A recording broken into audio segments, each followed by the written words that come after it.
ఓం శాంతి. ఈరోజు మురళి 18/4/2026.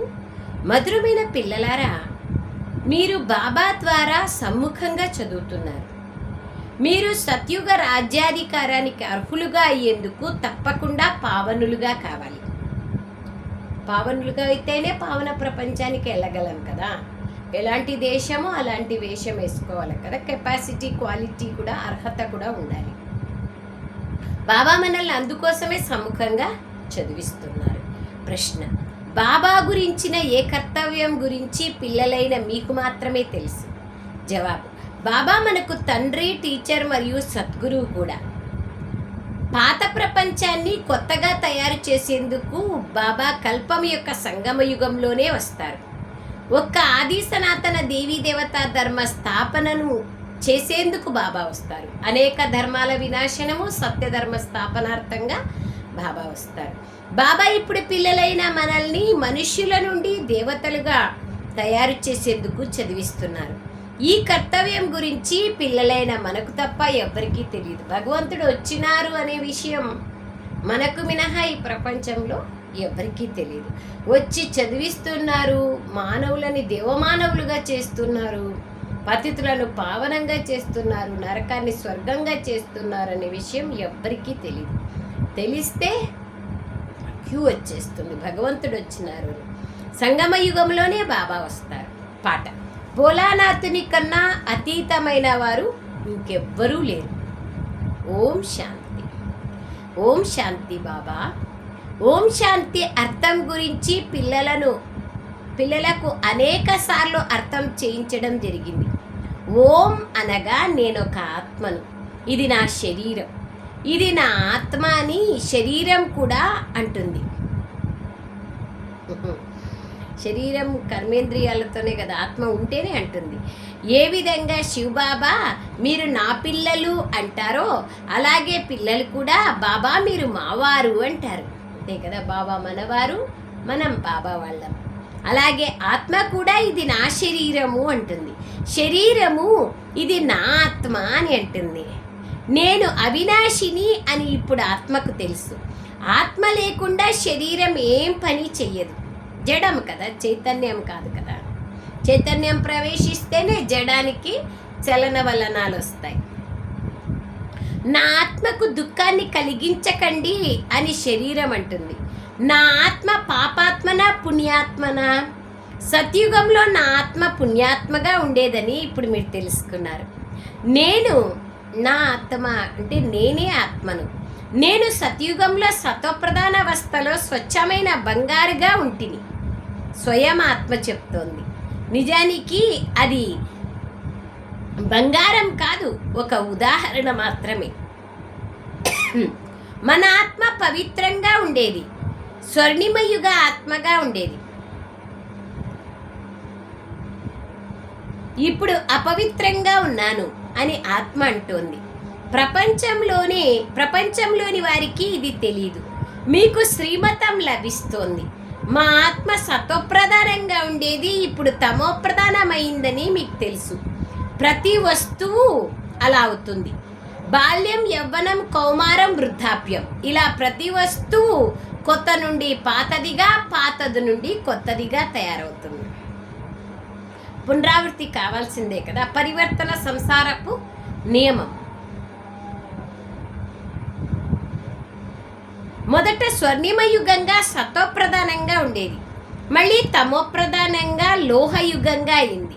కావుననే దుఃఖం ఉంది. సత్వప్రధానమనగా బాబా అంటారు, సత్వప్రధానమనగా పూర్తి పరివర్తన అయినది, తమోప్రధానమనగా పూర్తి పాడైపోయినది. పాటలో కూడా భగవంతుడు భాగ్యరేఖని మార్చుతారు అని అంటారు. పాత ప్రపంచం పాడైపోయింది, ఎందుకంటే అక్కడ రావణ రాజ్యం ఉంది. అందరూ పతితులుగా ఉన్నారు. సత్యుగంలో అందరూ పావనంగా ఉండేవారు. దాన్ని కొత్త పావన ప్రపంచం అని అంటారు. ఇది పాత విషయ వికార ప్రపంచం. ఇప్పుడు ఇది కలియుగము, లోహయుగం. ఈ విషయాలు ఏ స్కూల్లో కానీ కాలేజీల్లో కానీ చెప్పరు. చెప్తే భగవంతుడు ఎందుకు రావాలి? ఇంకా ఆవశ్యకత లేదు. శ్రీమద్ భగవద్గీత అని వ్రాయబడి రాయబడి ఉంది. శ్రీమత్ అనగా శ్రేష్టమైన మతం. శ్రేష్టాతి శ్రేష్టమైన పరమాత్మ వచ్చి, ఉన్నతోన్నతమైన తండ్రి వచ్చి తెలిపించిన మహావాక్యాలను వాళ్ళు శాస్త్రాల రూపంలో రాశారు. భగవంతుడే ఉన్నతోన్నతమైన వారు. వారి యొక్క ఖచ్చితమైన పేరే శివుడు. రుద్ర జయంతి లేదా రుద్రరాత్రి అని అన్నారు. శివరాత్రి అంటారు కానీ రుద్రరాత్రి అన్నారు. ఈ శివుడు నిరాకారుడు. మరి నిరాకారిని జయంతి ఎలా జరుపుకోవాలి? ఎవరిలో పుట్టినారు, ఎవరిలోకి వచ్చినారు, మానవుల సదృశ్యంగా పుడతారా? ఇవన్నీ విషయాలు తెలుసుకోవాలి కదా. కృష్ణుని జయంతిని జరుపుకోవచ్చు. అతడు వ్యక్తి, ఫలానా వ్యక్తి సంతానం కూడా. అతడికి తిథి తారీఖులు చూపిస్తారు. శివుడు ఎప్పుడు జన్మిస్తాడో ఎవ్వరికీ తెలీదు. దీని గురించి తెలుసుకోవాలి కదా. శ్రీకృష్ణుడు సత్యుగం ఆదిలో ఎలా జన్మ తీసుకుంటాడో ఇప్పుడు మీరు అర్థం చేసుకున్నారు. అతడు జన్మించి 5000 సంవత్సరాలు అవుతుంది. క్రీస్తు పూర్వం 3000 సంవత్సరాల పూర్వం భారతదేశం ప్యారడైజ్గా ఉండేది. క్రైస్తవులు కూడా అంటారు. ఇస్లాంలకు ముందు చంద్రవంశీయులు ఉండేవారు. వారికి ముందు సూర్యవంశీయులు ఉన్నారు. శాస్త్రాల్లో సత్యుగాన్ని లక్షల సంవత్సరాలు చూపించారు. గీత ముఖ్యమైనది. గీత ద్వారానే దేవీ దేవత ధర్మ స్థాపన జరుగుతుంది. అది సత్య త్రేతాయుగాల వరకు నడిచింది. అనగా గీతాశాస్త్రం ద్వారా ఆది సనాతన దేవీ దేవత ధర్మ స్థాపన జరిగింది. పరమాత్ముడే వచ్చి చేశారు. ఇది తెలియదు ఎవరికి. ఆ తర్వాత అర్ధకల్పం వరకు ఏ శాస్త్రాలు లేవు, ఏ ధర్మస్థాపకుడు లేరు. బాబా వచ్చి బ్రాహ్మణులను దేవతలుగా, క్షత్రియులుగా చేశారు. అందుకే బాబా వచ్చి 3 ధర్మాలను స్థాపన చేస్తారు. బ్రాహ్మణ ధర్మము, క్షత్రియ ధర్మము, దేవతా ధర్మము. అనగా బాబా అంటున్నారు, సనాతన ధర్మాన్ని స్థాపన చేస్తారు. ఇది లీపు యుగం. దీని ఆయుష్ చాలా తక్కువగా ఉంటుంది. సర్వశాస్త్ర శిరోమణి శ్రీమద్ భగవద్గీత. ఆ గీతను భగవంతుడే స్వయంగా వినిపించారు. బాబా పునర్జన్మల్లోకి రారు. వారు జన్మ తీసుకోరు. నేను గర్భంలో జన్మ తీసుకోను అని బాబా చెప్తున్నారు. నాకు పాలన జరగదు. ఆయన పెరిగేది, పెద్ద అయ్యేది, పాలన చేసేది ఇది ఎవరు లేరు కదా. ఆయనకి పైన ఎవరున్నారు? బాబా అంటారు, సత్యుగంలో జన్మించే పిల్లలు గర్భ మెహల్లో ఉంటారు. రావణ రాజ్యంలో గర్భ జైల్లో ఉంటారు. పాపాలు జైల్లో అనుభవిస్తారు. గర్భంలో నేను ఇంకెప్పుడు పాపం చెయ్యను అని ప్రతిజ్ఞ చేస్తారు. కానీ ఈ ప్రపంచమే పాపాత్మల ప్రపంచం. కానీ బయటపడడంతో ఎన్నో పాపాలు చేయడం మొదలు పెడతారు. అక్కడిదక్కడే మర్చిపోతారు. ఇక్కడ కూడా చాలా ప్రతిజ్ఞలు చేస్తారు. మేము ఎప్పుడూ పాపాలు చెయ్యము, పరస్పరం కామ వికారానికి లోనవ్వము. ఈ వికారాలు ఎందుకంటే వికారాలే ఆది మధ్యాంతము దుఃఖాన్ని ఇస్తాయి. సత్యుగంలో విషయ వికారాలే ఉండవు. కావున ఆది మధ్య అంత్యం 21 జన్మలు దుఃఖము ఏమాత్రము ఉండదు. దుఃఖం యొక్క పేరు గుర్తులు కూడా ఉండవు. సత్యుగంలో విషయ వికారాలే ఉండవు. ఎందుకంటే అది రామరాజ్యం. దాని స్థాపన ఇప్పుడు బాబా వచ్చి చేస్తున్నారు. సంగమ యుగంలోనే స్థాపన జరుగుతోంది. ధర్మ స్థాపన చేసేందుకు ఎవరైతే వస్తారో వారెవరు హింస చెయ్యరు, పాపము చెయ్యరు, హింస చెయ్యరు. అర్ధ సమయం తర్వాత పాపాత్మలుగా అవుతారు పుణ్యాత్మల నుండి. మళ్ళీ అర్ధ సమయం తర్వాత పుణ్యాత్మల నుండి పాపాత్మలుగా, పాపాత్మల నుండి పుణ్యాత్మలుగా అయిపోతారు. మీరు సత్యత్రేతాయుగాలలో పుణ్యాత్మలుగా ఉంటుంది. మళ్ళీ పాపాత్మలుగా అయ్యారు. దేహభ్రాంతిలోకి రావడం వలన విషయ వికారాలకు వశమయ్యి పాపాత్మలుగా అయిపోయాం. బాబా అదే అంటున్నారు, సతోప్రధాన ఆత్మ పైనుండి వచ్చినప్పుడు ఏ శిక్షలు అనుభవించదు. క్రీస్తు ఆత్మ ధర్మస్థాపన చేసేందుకు వచ్చింది. అతడికి ఎటువంటి శిక్షలు లభించవు. ఎందుకంటే ఫ్రెష్గా పరంధామం నుంచి ఆత్మ వచ్చినప్పుడు శిక్షలు ఎవరిలో అయితే ప్రవేశం చేసినారో అతనికి పడతాయి. కానీ క్రీస్తు ఆత్మ వెళ్ళిపోతుంది. ఎందుకంటే పవిత్ర ఆత్మ కదా, దానికి శిక్షలు పడవు. క్రీస్తుకి సిలువపైకి ఎక్కించారు అంటారు, కానీ అతడి ఆత్మ ఎటువంటి వికర్మలు చేయలేదు. ఆ ఆత్మ ఎవరి శరీరంలోకైతే ప్రవేశిస్తుందో అతడికి దుఃఖం కలుగుతుంది, అతడే సహిస్తాడు. వీరిలేకి బాబా వస్తారు, వారు సతోప్రధానమైన వారు కదా. ఏ దుఃఖము బాధ కలిగినా అది ఇతడి ఆత్మకే కలుగుతుంది. శివబాబాకి ఏం సంబంధం? శివబాబా సుఖ దుఃఖాలకు అతీతుడు కదా. శివబాబా కలగదు, వారు సదా సుఖశాంతులలో ఉంటారు, సదా సతోప్రధానంగా ఉంటారు. కానీ ఈ శరీరంలోకే వస్తారు కదా. అలాగే క్రీస్తు ఆత్మ ఏ శరీరంలోకైతే ప్రవేశించిందో ఆ శరీరానికి దుఃఖం కలుగుతుందే కానీ క్రీస్తు ఆత్మకు దుఃఖం కలగదు. ఫ్రెష్గా వచ్చిన పవిత్రాత్మకు దుఃఖం కలగదు. ఎందుకంటే సతోరజో తమోల్లోకి వస్తుంది, కొత్త కొత్త ఆత్మలు కూడా వస్తాయి కదా. వారు తప్పకుండా ప్రారంభంలో సుఖాన్ని అనుభవిస్తారు, అవి దుఃఖాన్ని అనుభవించవు. అలా లానే లేదు. సతోప్రధానంగా పవిత్రంగా ఉండే ఆత్మలు కిందికి వస్తే దుఃఖాన్ని ఎట్లా అనుభవిస్తారు? చట్టమే లేదు. వచ్చిన పవిత్రత సుఖశాంతులకు జనని. ఎంత సమయం మనం పవిత్రంగా ఉంటామో అంత సమయము సుఖంగా శాంతిగా ఉంటాం. అపవిత్రమైనప్పుడే దుఃఖము అశాంతి వస్తుంది. ఇతడిలో బాబా కూర్చున్నారు, ఏ ఇబ్బంది కలిగినా అది ఇతడికే కలుగుతుంది, కానీ బాబాకు కలగదు. కానీ ఈ విషయాలన్నింటి గురించి మీకు మాత్రమే తెలుసు, ఇంకెవ్వరికీ తెలియదు. ఈ విషయాలన్నింటినీ ఇప్పుడు బాబా కూర్చొని అర్థం చేయిస్తున్నారు. ఈ సహజ రాజయోగం ద్వారానే స్థాపన జరిగింది. మళ్ళీ భక్తి మార్గంలో ఇవే విషయాలు మహిమ చేయబడతాయి. ఈ సంగమ యుగంలో ఏదైతే జరుగుతోందో అదే మహిమ చేయబడుతుంది. భక్తి మార్గం ప్రారంభమైనప్పుడు శివబాబా పూజ మళ్ళీ జరుగుతుంది. ద్వాపరం నుంచి ఏకదేవోపాసన, ఒక్క శివబాబా యొక్క అవ్యభిచారి భక్తి చేస్తారు. శివుడి యొక్క జ్యోతిర్లింగాలను తయారు చేసి చాలా చాలా చాలా భావనతో, శ్రద్ధతో, గౌరవంతో పూజ చేస్తారు. మొట్టమొదట భక్తి ఎవరు చేస్తారు? లక్ష్మీనారాయణులు రాజ్యం చేసేటప్పుడు పూజ్యులుగా ఉండేవారు. వామ మార్గంలోకి వచ్చినప్పుడు పూజ్యుల నుండి పూజారీలుగా అయిపోతారు. పిల్లలైన మీరు మొట్టమొదట నిరాకారుడైన పరంపిత పరమాత్మ ఇతడి ద్వారా మనల్ని చదివిస్తున్నారని బుద్ధిలోకి రావాలి. బాబా ప్రతిరోజు మనకి ఇది అర్థం చేయిస్తారు. ఈ విధంగా మొత్తం ప్రపంచం అంతట్లో ఇంకెక్కడా జరగదు, ఇంకెక్కడా అర్థం చేయించరు. బాబాయే భారతదేశానికి మళ్ళీ స్వర్గం యొక్క వారసత్వాన్ని ఇస్తారు. త్రిమూర్తి చిత్రం కింద దైవీ స్వరాజ్యం నా ఈశ్వరీయ జన్మసిద్ధ అధికారం అని వ్రాయబడి ఉంది. శివబాబా వచ్చి పిల్లలైన మీకు స్వర్గరాజ్యాన్ని అనగా వారసత్వాన్ని ఇస్తున్నారు, దానికి అర్హులుగా చేస్తున్నారు. బాబా మనల్ని అర్హులుగా తయారు చేస్తున్నారని ఇప్పుడు మీకు తెలుసు. మనం పతితులుగా ఉన్నాం కదా, మనం పావనులుగా అయిపోతే ఈ శరీరం ఉండదు, అంతే కదా. పండు పరిపక్వమైతే చెట్టుకు అంటుకోదు, కొమ్మకు. స్వీట్ తయారైతే కోవా కానీ మైసూర్ పాక్ కానీ పాత్రకు అంటుకోదు. అలాగే ఆత్మ పవిత్రమైపోతే శరీరం ఈ పతిత శరీరంలో ఉండదు. రావణి ద్వారా మనం పతితంగా అయ్యాం. మళ్ళీ పరంపిత పరమాత్మ మనల్ని పావనంగా చేసి పావన ప్రపంచానికి అధిపతులుగా చేస్తారు. అతడే జ్ఞానసాగరుడు, పతిత పావనుడు. ఈ నిరాకారుడైన తండ్రి మనల్ని చదివిస్తున్నారు. అందరూ కలసికట్టుగా చదువుకోలేరు కదా. సమ్ముఖంగా మీరు కొద్దిమంది కూర్చున్నారు.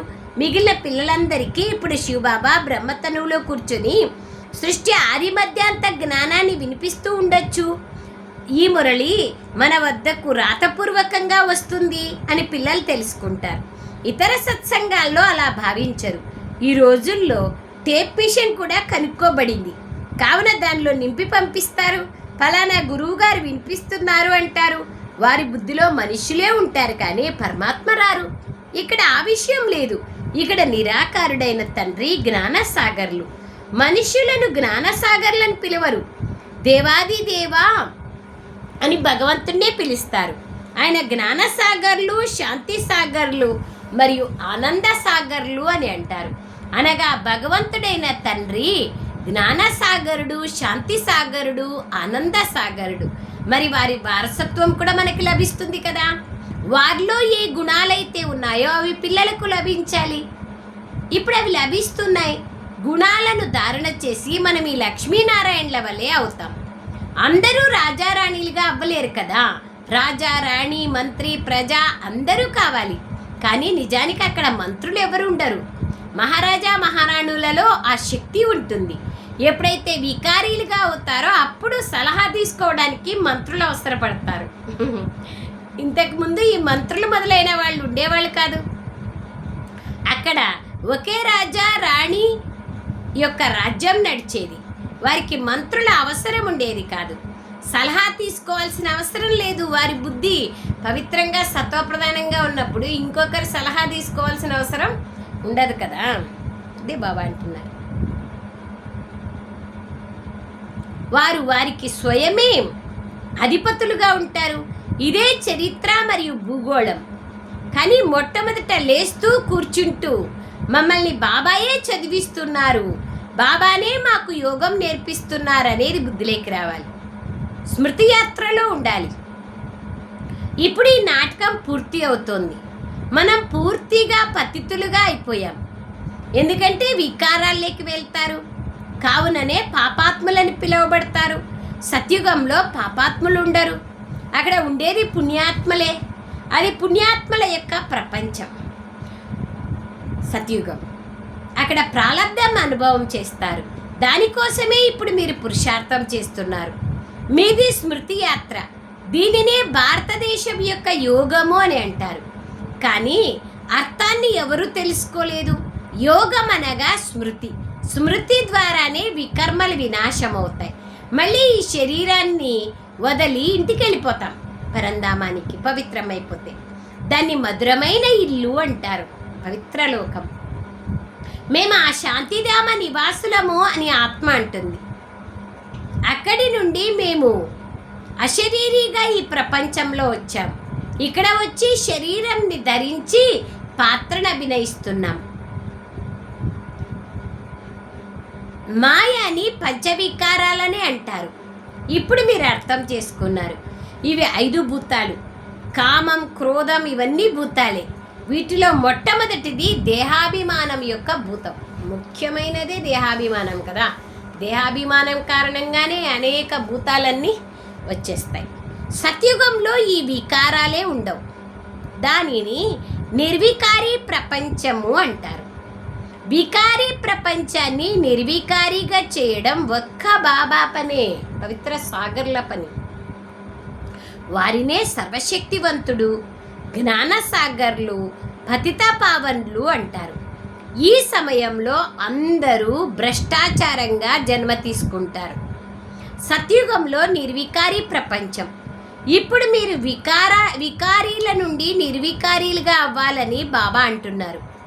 వికారాలు లేకుండా పిల్లలు ఎట్లా పుడతారు అంటారు. ఇప్పుడు ఇది మీ అంతిమ జన్మ అని బాబా అర్థం చేస్తున్నారు. అసురీ మృత్యులోకమే సమాప్తం కానున్నది. ఆ తర్వాత ఈ వికారి మనుష్యులు ఎవ్వరూ ఉండరు. కావుననే బాబాతో పవిత్రంగా అవుతామని ప్రతిజ్ఞ చేయమంటారు. బాబా మీ నుండి మేము తప్పక వారసత్వాన్ని తీసుకుంటాము అని కూడా పిల్లలు ప్రతిజ్ఞ చేస్తారు. మనుషులు భగవంతుని మీద అసత్యమైన ప్రమాణాలు చేస్తూ వచ్చారు. ఏది చెప్పినా దేవుని మీద ప్రమాణం చేస్తానంటారు. ఏ భగవంతుని మీద ప్రమాణాలు చేస్తారో ఆ భగవంతుని గురించే తెలియదు. వారు ఎప్పుడొస్తారో, వారి పేరేమిటో, వారి రూపమేమిటి, వారు ఏ దేశంలో ఉంటారు, వారు వచ్చే కాలమేమి ఏమీ తెలియదు. నామరూప దేశ కాల గుణ కర్తవ్యాలు తెలియదు. బాబా వచ్చి తన సొంత పరిచయాన్ని చెప్తారు. ఇప్పుడు మీకు పరిచయం లభిస్తోంది. మొత్తం ప్రపంచమంతట్లో ఎవరికీ భగవంతుడైన తండ్రి గురించి తెలీదు. పిలుస్తూ ఉంటారు, పూజలు కూడా చేస్తారు, కానీ వారి కర్తవ్యం గురించి ఏమాత్రమూ తెలియదు. పరపిత పరమాత్మ మనకు తండ్రి, టీచర్, సద్గురు అయినారు. నేను మీకు తండ్రిని అని స్వయంగా బాబాయే వచ్చి తన పరిచయాన్ని ఇస్తున్నారు. నేను ఇతడి శరీరంలోకి ప్రవేశించాను. ప్రజాపిత బ్రహ్మ ద్వారా స్థాపన జరుగుతోంది. ఎవరి స్థాపన? బ్రాహ్మణుల స్థాపన. మళ్ళీ బ్రాహ్మణులైన మీరు చదివి దేవతలుగా అవుతారు. నేనొచ్చి మిమ్మల్ని శూద్రుల నుండి బ్రాహ్మణులుగా తయారు చేస్తాను. నేను కల్పం యొక్క సంగమ యుగంలోనే వస్తాను. మనల్ని డిస్టర్బ్ చేసే క్రారు మళ్ళా ఎప్పుడు ఏ యుగంలోనూ కేవలం సంగమ యుగంలోనే వస్తారు. కల్పం యొక్క ఆయుష్ 5000 సంవత్సరాలు. ఈ సృష్టి చక్రం తిరుగుతూ ఉంటుంది. పాత ప్రపంచాన్ని కొత్తదిగా చేసేందుకు నేను వస్తానని బాబా చెప్తున్నారు. అనేక ధర్మాల వినాశనం చేయించి ఆది సనాతన దేవీ దేవతా ధర్మాన్ని స్థాపిస్తాను. పిల్లలకు చదివిస్తాను. ఆ తర్వాత మీరు చదువుకొని 21 జన్మలకు మనుష్యుల నుండి దేవతలుగా అయిపోతారు. సూర్యవంశీ, చంద్రవంశీయులు, ప్రజలు అందరూ దేవతలుగా ఉంటారు. పురుషార్థానుసారంగా ఉన్నత పదవిని పొందుతారు. ఇప్పుడు ఎవరు ఎంత పురుషార్థం చేసుకుంటారో అది కల్పకల్పము వారి జతలో నడుస్తుంది. కల్పకల్పము ఇలా పురుషార్థం చేస్తాము, వెళ్ళి అలాంటి పదవిని పొందుతాము అని మీకు కూడా తెలుస్తుంది. అంతే కదా, సత్యుగంలో. ఇక్కడ కాదు, ఇక్కడ తెలిస్తే కష్టం. నిరాకారుడే స్వయంగా వచ్చి మనల్ని చదివిస్తున్నారని పిల్లలైన మీ బుద్ధిలో ఉంది. వారిని స్మృతి చేయడం ద్వారానే వికర్మలు వినాశం అవుతాయి. స్మృతి చెయ్యకుండా వికర్మలు వినాశం అవ్వవు. ఎన్ని జన్మలు తీసుకుంటారో, తాము ఎన్ని జన్మలు తీసుకుంటారో కూడా మనుషులకు తెలియదు. అనేక లక్షల యోనుల్లో జన్మ తీసుకుంటాము. మానవ జన్మ చాలా దుర్లభమైనది అని చెప్తారు. శాస్త్రాల్లో 84 లక్షల జన్మలున్నాయని గొప్పలు రాసేశారు. కేవలం 84 జన్మలే ఉంటాయని ఇప్పుడు మీకు తెలుసు. ఇది అంతిమ జన్మ. మళ్ళీ మనం స్వర్గంలోకి వెళ్ళాలి. మొదట పరంధామంలోకి వెళ్ళి మళ్ళీ స్వర్గంలోకి వస్తాం. స్వర్గంలోకి వచ్చి రాజ్యం చేస్తాం. అత్యంత అపారమైన సుఖాన్ని అనుభవం చేస్తాం. అచ్చా, मीठे मीठे सिखलदे बच्चों प्रति माता पिता बाप दादा का याद प्यार और गुड मॉर्निंग. रूहानी बाप की रूहानी बच्चों को नमस्ते. हम रूहानी बच्चों की रूहानी माता पिता बाप दादा को याद प्यार गुड मॉर्निंग और नमस्ते नमस्ते नमस्ते. बाबा नमस्ते. ధన్యవాదాలప్పా. థ్యాంక్ యూ బాబా. సారాంశం, బాబాతో పవిత్రంగా అవుతామని ఏ ప్రతిజ్ఞ అయితే చేశారో దానిపైన పక్కాగా ఉండాలి. కామం, క్రోధం మొదలైన భూతాలపైన తప్పకుండా విజయాన్ని పొందాలి. నడుస్తూ తిరుగుతూ ప్రతి కార్యం చేస్తూ చదివించే తండ్రిని గుర్తుంచుకోవాలి. ఇప్పుడు నాటకం పూర్తి అవుతోంది కావున ఈ అంతిమ జన్మలో తప్పకుండా పవిత్రంగా అవ్వాలి. వరదానం, సర్వ ఖజానాలతో సంపన్నంగా అయ్యి తమ ముఖము ద్వారా సేవ చేసే సత్యమైన సేవాదారిగా కండి. సంపన్న ముఖము, సంతుష్టత ముఖము ప్రకాశవంతంగా ప్రసన్నంగా ఉంటుంది. తప్పకుండా సేవ జరుగుతుంది. వాళ్ళే సత్యమైన సేవాదారి. ఏ పిల్లలైతే సర్వ ఖజానాలతో సదా సంపన్నంగా నిండుగా ఉంటారో వారి నయనాలు లేదా మస్తకం ద్వారా ఈశ్వరీయ నశ కనిపిస్తుంది. వారి ముఖమే సేవ చేస్తుంది. ఎవరి వద్దనైతే ఎక్కువగా తక్కువగా జమ అవుతుందో అది కూడా వారి ముఖం ద్వారా కనిపిస్తుంది. ఎవరైనా ఉన్నతమైన కులం వారు ఉంటే వారి నశ మరియు ప్రకాశం ముఖము ద్వారా కనిపిస్తుంది. అదేవిధంగా మీ ముఖము ప్రతి సంకల్పం, ప్రతి కర్మను స్పష్టం చేయాలి. అప్పుడే సత్యమైన సేవాదారులు అంటారు. బాబాను ప్రత్యక్షం చేసినప్పుడే సత్యమైన సేవాదారు. స్లోగన్, సమయము మరియు సంకల్పాల ఖజానాను పొదుపు చేసి జమా ఖాతాను పెంచుకోండి. అవ్యక్త సూచన, మహాదానులుగా అయ్యేందుకు మధురత మరియు నమ్రత గుణాలను ధారణ చేయండి. మహాదానులుగా అయ్యేందుకు మధురత మరియు నమ్రత గుణాలను ధారణ చేయండి. ఈరోజు అవ్యక్త సూచన, ఇతరులకు స్వీట్ని తినిపించినప్పుడు దానివల్ల వారి నోరు కొద్ది సమయానికి తీయగా అవుతుంది. కానీ స్వయమే మధురంగా అవ్వండి. నోటి నుండి ఎల్లప్పుడూ మధురమైన మాటలే రావాలి. స్వీటుని తినిపించడంలో ఎలాగైతే సంతోషం ఉంటుందో అలా మధురమైన మాటలు స్వయాన్ని కూడా సంతోషపరుస్తాయి. ఇతరులని కూడా సంతోషపరుస్తాయి. ఇలా సదా సర్వుల నోటిని తీపి చేస్తూ ఉండండి. సదా మధురమైన దృష్టి, మధురమైన మాటలు, మధురమైన కర్మలు ఉండాలి. అప్పుడే అలాంటి ప్రపంచానికి మనము వెళ్ళగలుగుతాం.